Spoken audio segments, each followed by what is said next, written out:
I know you've got an ear out for the start of the podcast, but before we jump into today's episode, I wanted to remind you to keep an eye out for Darryl Lee's limited edition Christmas treats, because they're in stores now. Like the iconic Christmas nougat pudding, so yummy and a gorgeous little gift. And some delicious Chrissy themed twists on your favourite treats, like the Darryl Lee Rockley Road with chewy red and green jelly pieces, green and red crunchy milk chocolate balls, my favourites, and green apple and strawberry flavoured licorice. Watch them disappear. Your Christmas treats table will pop with colour and scrumptiousness. Spread some joy, bring the fun, and enjoy the Christmas tradition that is Darryl Lee. Hurry before they sell out. Darryl Lee makes Christmas better. You're listening to a DM podcast. Welcome to The Five of My Life with me, Nigel Marsh. As an author, ad man and theologian, I've always been interested in people's stories. Not just those with a high profile, but people from all walks of life, regardless of fame. Which is why I created this show. Each guest who takes the 5 of My Life challenge chooses a favourite film, book, song, place and possession. They tell me their choices in advance so I can research them, but they don't tell me why they've chosen them. That's the subject of our conversation. It's amazing what you can learn when discussing someone's 5 choices. I hope you enjoy listening to the show as much as I enjoy making it.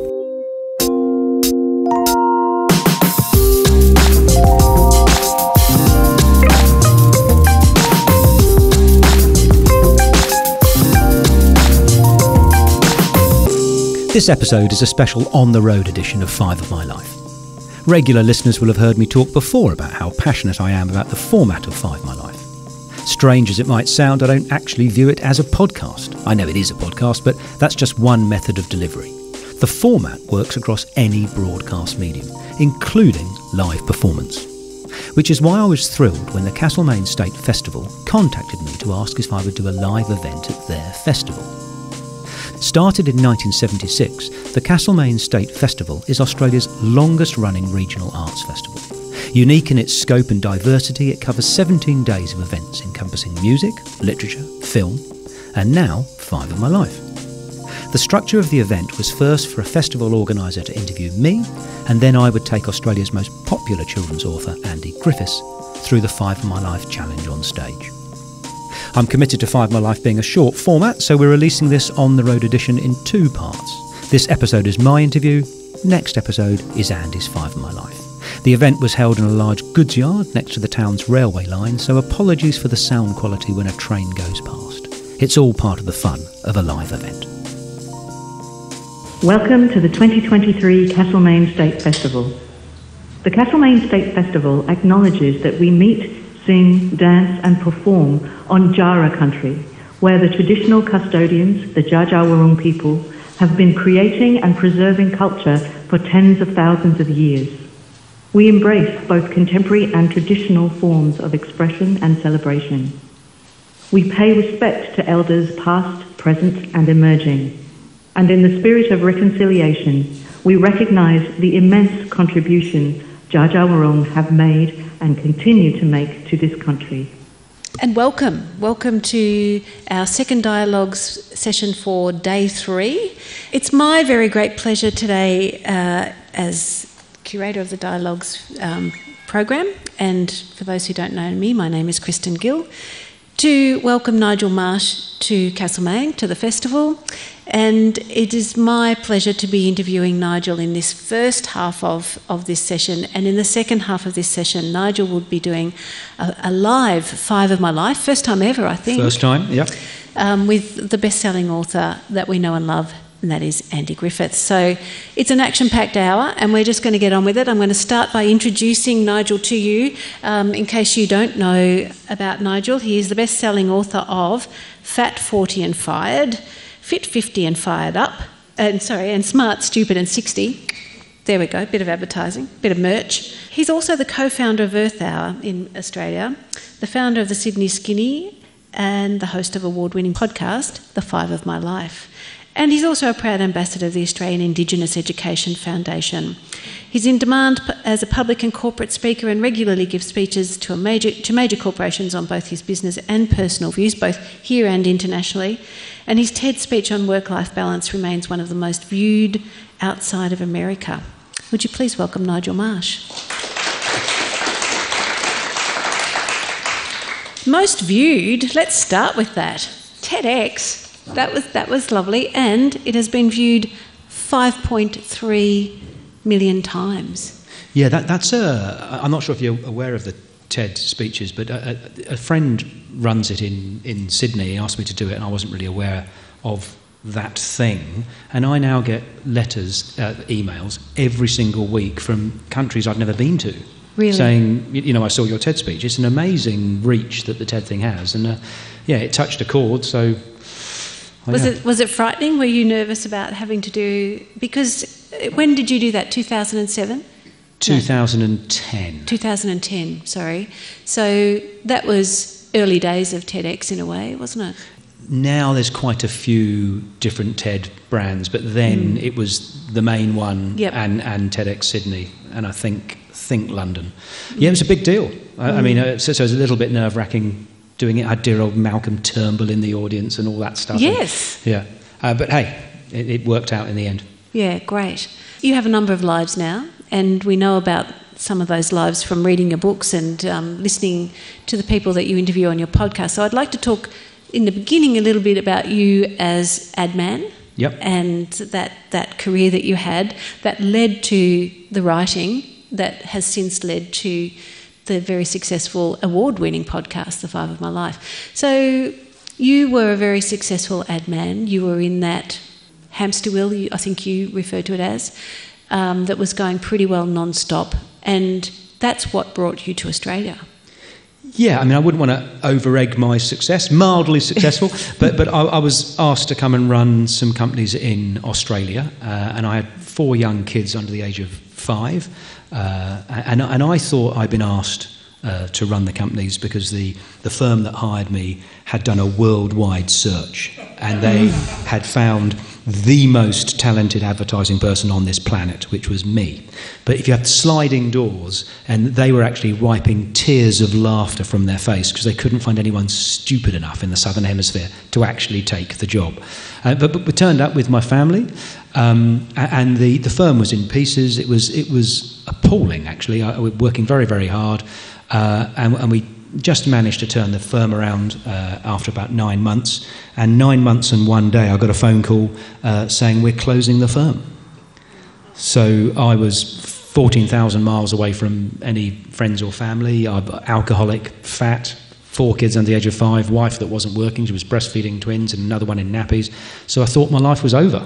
I mean, I really did. It spoiled the weekend.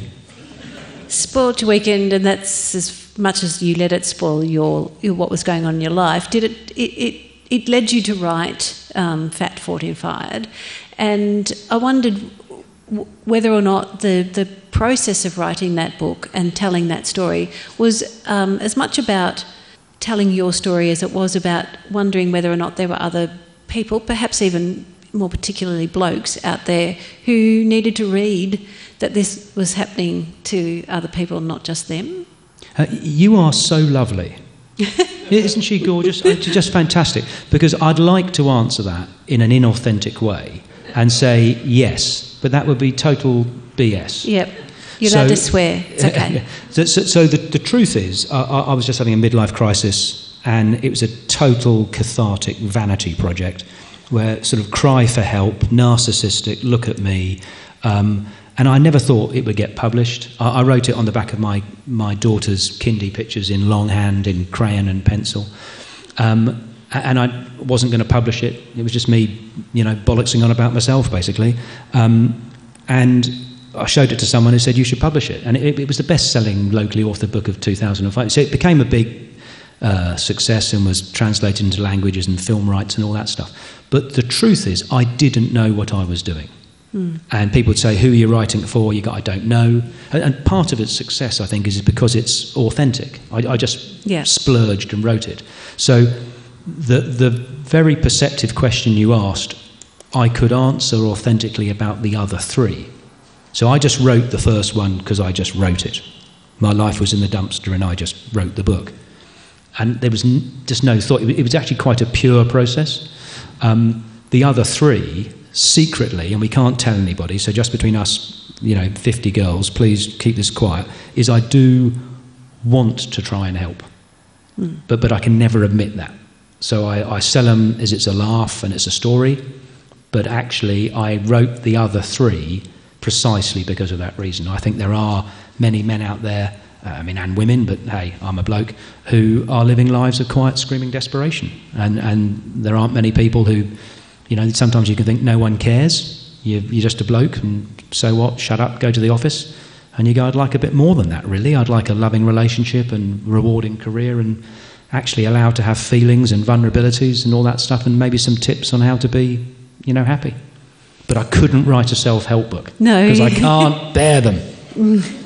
It is not a self-help book. None of them are self-help books, I can tell you that, but I have thoroughly enjoyed them. The titles of these books would say that you are happy to take the piss out of yourself. You don't take yourself too seriously. We know that now too, already.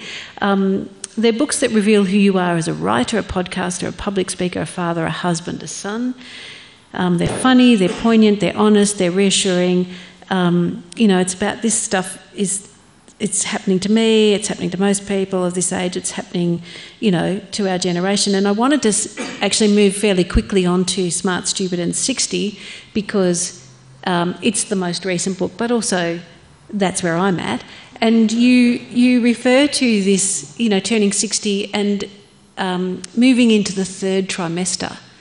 I like that because it's better than I'm entering my last 30 years. Well, so the Japanese, has anyone heard the phrase kanreki? The Japanese have a phrase for when you turn 60 called kanreki, and it's something about you've completed 5 lunar circles. But they view turning 60 as a beginning, not an ending, which I adore. I think as a society we glamorise youth and we catastrophise old age. And I think that is a tragedy, and I want my 60s to be the best decade of my life, but on different criteria. I mean, I won't have any status, I won't have any money, but I'll be the happiest I've ever been, and I will contribute. So the latest book is very important to me, and there's a reason why it's called Smart Stupid, because I think we are all cleverer now than we were when we were callow 17-year-olds. But just because you're old doesn't mean you don't make mistakes or you've got all the answers. So there's a power in that paradox. But it is an absolute... it's just so sad to see people whose 3rd trimester is a sort of a pale imitation of their 2nd trimester. And you can divide life maybe in a different way, where it's sort of learn, earn, return. And we're all children, and then we have to have careers and whatever else. And when it gets to this age, you've got the right to think about, what am I going to do with the remaining 20 or 30 summers that I've got? Can I ask a question? I can't see because of these lights, but can I have a show of hands? You could probably put the lights up a bit, Steve. Thank you. Who here knows someone younger than them who has predeceased them? Yeah. Okay. So, that's, as far as I can see, that's everybody. It's an absolute privilege to be here. They would trade, places like that. So people, I've got hearing aids. My knees are going. So what? The job is to try and squeeze the last drop of enjoyment out of the days the dear Lord gives us. So yeah. I've forgotten what the question was, but we should be enjoying the last third of our lives rather than moaning about it or thinking it's wonderful. We've learnt some stuff. You know what's important to you, what isn't. You know who your real friends are, and it just yee-haw. Don't tiptoe, softly to the edge of the grave. Slide in sideways, screaming, "Holy crap, that was fabulous!" is what I'm trying to do.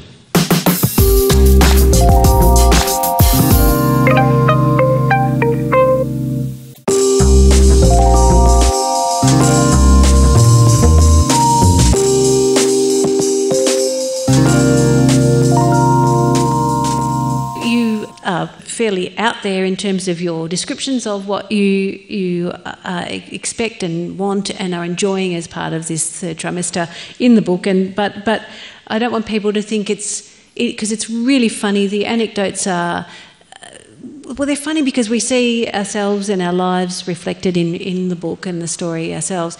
But there's some poignant moments, and part of your life has been reconciling the idea that you lived so far away from family and particularly your parents once you come to live in a country like Australia that's 28 hours away from anywhere.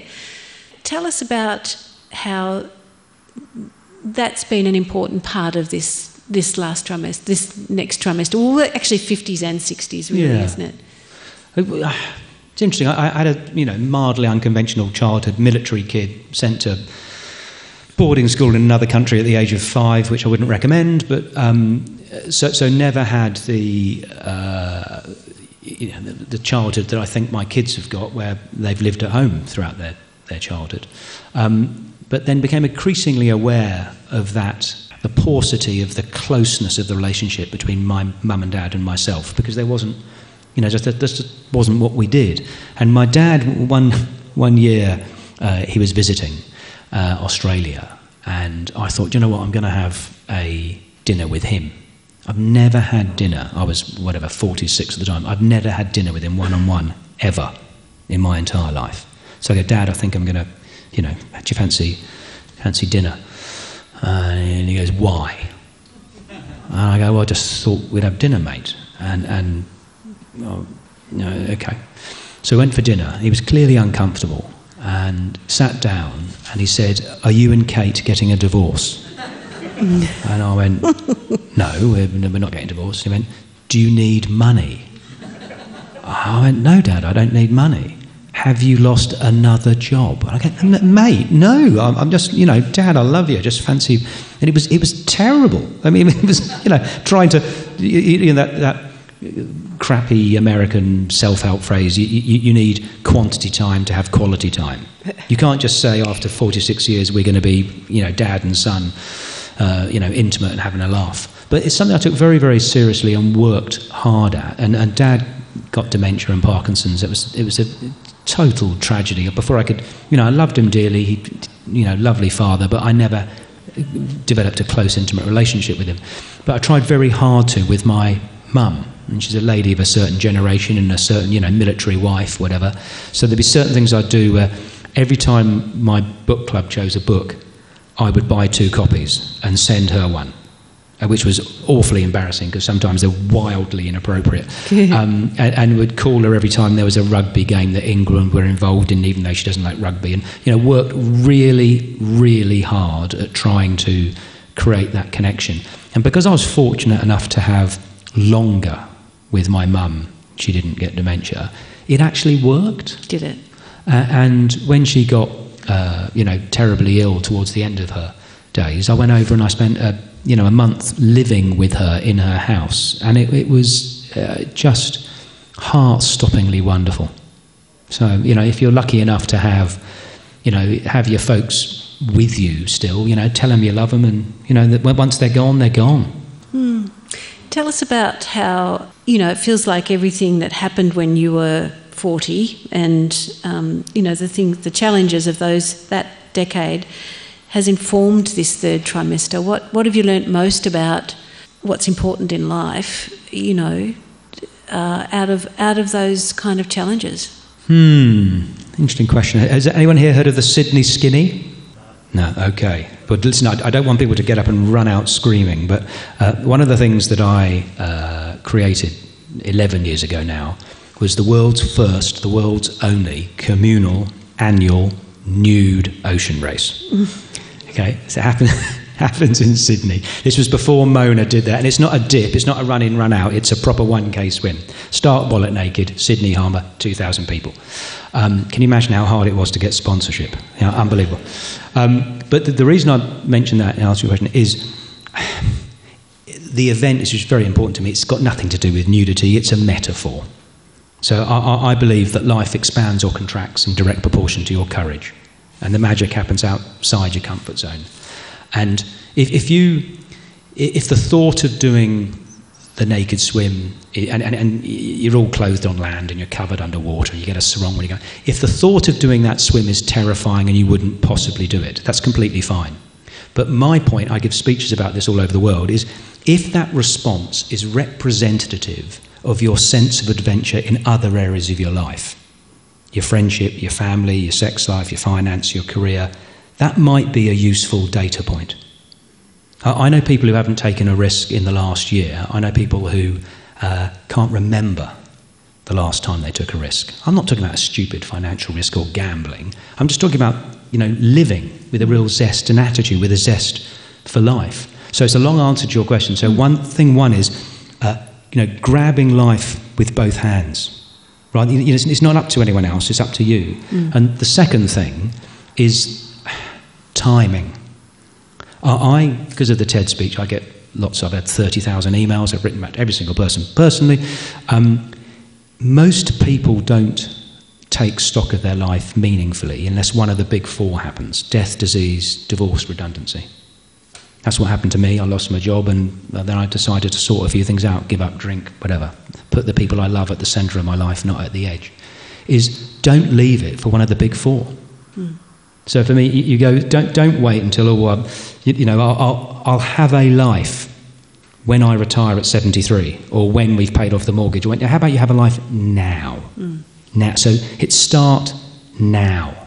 I get emails from people, I don't know how to respond. I try very hard, saying, I don't know the names of any of my children's friends. I'm on my third marriage. I had a successful career. What was it all for? Having a lonely old age full of regret is not a smart trade. God, it got a bit depressing, hasn't it? So I suppose it's up to us, and it's worth grabbing the nettle, because there's so much to enjoy in this wonderful life. You refer to living a life of passion and the importance of that. And I'll just, if you don't mind, just read a passage from the book. The writer David Sedaris once described his house fitting in his street like a rotten tooth in a mouthful of healthy white pearlers. It could equally be said about ours. Indeed, we regularly get builders' promotional thinking about renovating leaflets put in our mailbox. I happen to think our home is perfect and wouldn't change a thing, but the truth is we couldn't afford to, even if we wanted to. There are, after all, real-world consequences to giving up a conventional career and living a life of passion. And I think that kind of sums up very nicely what you're saying here, and that is, get on with your lives. Don't do the hamster wheel thing if you don't really want to, and live a life of passion. Yeah, or with a slight nuance, which is not saying to anyone, it's not self-help, do what I do. It's about, I suppose my motto is decide, don't slide. It's about conscious choice. If you choose, like, who is it? Rupert Murdoch's getting married again at 102 or whatever. Good on him. But if you decide that you want to be the richest person in the graveyard and have the big, that's fine. As long as you've actually decided, as long as you're actually in touch with what you personally, authentically want to do. And many of us, in particular men, we're not taught to actually do that reflection. I opened my TED speech with a phrase from St. Benedict, which is, pause for a moment, you wretched weaklings, and take stock of your miserable existence. And it's just interesting. You have to think about, especially if you get to your third trimester, so what's it for now? I've done my duty, I've been hard-working, I've paid my taxes, I've obeyed the law. What's it for now? Am I going to work for another 20 years hard at a job I don't like so I can renovate my kitchen? And if the answer is yes, that's great. I mean, genuinely, that is fantastic. I couldn't care less about my kitchen. I want to drive across Canada, which I'm going to do in a couple of months' time, and we'll have an old kitchen. I do love the description of your office. I just thought of that then as you were talking about that. It's like a cupboard, really, isn't it? Or something over the garage that is... It's a storeroom. I write my books in a wet storeroom underneath our carport, but hey. Yeah, that's fine. You can see the rubbish bins, Let's move on to Nigel the podcaster. Yes. And the Five of My Life. Graham and I discovered the Five of My Life when... my friend Monica McInerney, who many of you will know as a best-selling author, contacted me knowing we were going on a road trip to say, oh, I just did this really great podcast with a really nice bloke called Nigel Marsh. You should listen to it on the way up if you like. You know, like there's a whole, not just listen to her, but there's a whole range of interesting people that he's interviewed. And we thought, well, it's Monica, so we'll have a little listen. And so we listened to it, and it was, well, that particular interview with Monica was sensational. And knowing Monica as well as we did, we knew that what Nigel had done was really special, because he had this format for the 5 of My Life, which I'll get him to explain, and that brought out just so much wonderful stuff, really. So we just said, okay, next one, and we just kept listening and listening, and the next thing we were in Cooktown, and we'd heard about Albanese and Gillard and Plibersek and musicians and all these incredible, and people we'd never heard of before. Tell us about the 5 of My Life and how that came about, and what is the 5 of My Life? Oh, that's very nice. It's a podcast I set up 5 years ago where I interview, they're not just famous people, though we've done 4 prime ministers and Olympic champions and film stars, whatever, but it's for anybody, but the format is all. It's not supposed to be comprehensive, and it's not supposed to be chronological. I get people to come on and talk about a favourite film, book, song, place and possession. And I only go where they go. So I'm trying to get Paul McCartney on. And that'd be great. That'd be fantastic. But if he doesn't mention the Beatles, I won't. Yeah? Yeah, gotcha. That sounds like melts your brain, but I'm very passionate about the format. It's people who you might have heard of, so even a dear friend like Monica, and you go, I'm going to say, you chose that film, tell us why. And people, I don't want them to tell me how much they like the film. I want them to tell me something about themselves.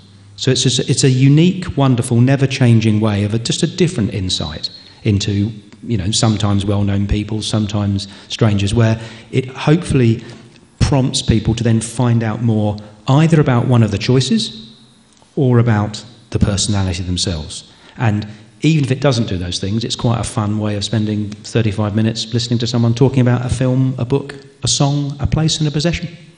Have you always been very curious about people's stories? Yeah. I think part of my religious journey, I used to go to the Quakers, who had a wonderful phrase, was that there's a little bit of God in everyone. And if you don't like the God word, just add an extra O, and it's a little bit of good in everyone. And it's a challenge, I mean, not with Andy, because he's a fascinating bloke, but it's a challenge for me, where you go, everyone is interesting. If I find someone boring, it's because I'm a boring listener. I'm a boring questioner. That's my challenge. I think everyone has got a story. We're all fascinating. Just sometimes we need the right person to bring it out of us. I'd love to know if you have a favourite interview. All my guests are equal. It's like your children, isn't it? But check out the Rob Carlton interview. There have been some, I'm not allowed to do that. But we do best of episodes where we get the 5 best film stories, the 5 best book stories. Yes, the International Women's Day one was really great. I listened to that one recently. While I was doing the ironing, I thought, this is a little bit ironic, isn't it? An interview that went awry? An interview that you can tell us that didn't quite go to plan? I will just say some people are born conversationalists and some aren't. Right. Okay. Biggest surprise? So there's a programme called The Biggest Loser. Do you know this way? It's some idiotic reality thing where you shout at people to make them lose weight. And one of the people on that, he's called Commando Steve, and he used to be in the army, and he wears, military things, and he screams at women to do more press-ups or put the cream cake down or something. So, and someone else had organised this, that I was going to interview him, and I thought, shoot me now, I don't want to interview Commando Steve, right? He'd be some moronic popular entertainer, God. Right. Fascinating, deep thinker. His film was about the Zen Buddhist Thich Nhat Hanh. So what do I know? Judgmental idiot that I am. He was really fascinating. Oh, that's interesting. I'm going to go back and listen to that one now. The interview that hasn't happened yet that you would still like to happen. I went last night to see Mama Kin Spender, a band at the festival, and they were so sensational. I have written them an email and they have replied saying, you guys rocked it last night and I want to interview you. Them. Yeah, okay. Well, we'll look forward to that one. And another little bit of Castlemaine in your podcast series. we're really grateful for you being here today, and could you please thank Nigel Marsh for being here today? Thank you.